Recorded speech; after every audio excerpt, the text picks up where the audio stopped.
निरंजन पट्टनायक को कटाक्ष कले पीसीसी सभापति भक्त दास गतकाली कांग्रेस वरिष्ठ नेता निरंजन पट्टनायक आत्मजीवनी समय साक्षी पुस्तक उन्मोचित होइछि। पुस्तक रे कांग्रेस दलर गोड़ टणा नीति रही जहाँ कांग्रेस दल को क्षति करुछि बोली लिखिछन्ति निरंजन।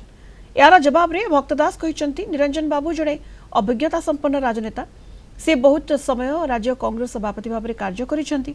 मु तो जानिनी किए गोड़ टाणुछन्ति, जदि किए टाणुछन्ति तेबे एही गोड़ टणा नीति बंद हेबा आवश्यक बोली कहिछन्ति भक्त दास।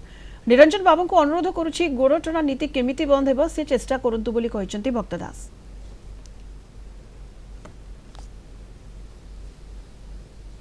यदि से तांकर अनुभव अच्छी ताहले से जिनिसटा सत कथा कहते किंतु समस्त सीनियर लोक चेष्टा कले निश्चित भाव में गोड़ टणा बंद।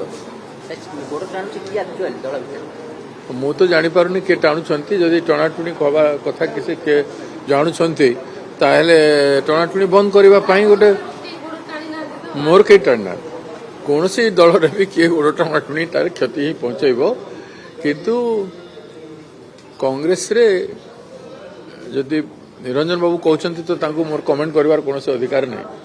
से आमर समस्त सर्वश्रेष्ठ नेता से तेणु मु भाया लोक मुझे अनुरोध करी ए सब केमती बंद हम टे चेष्टा कले भल हो।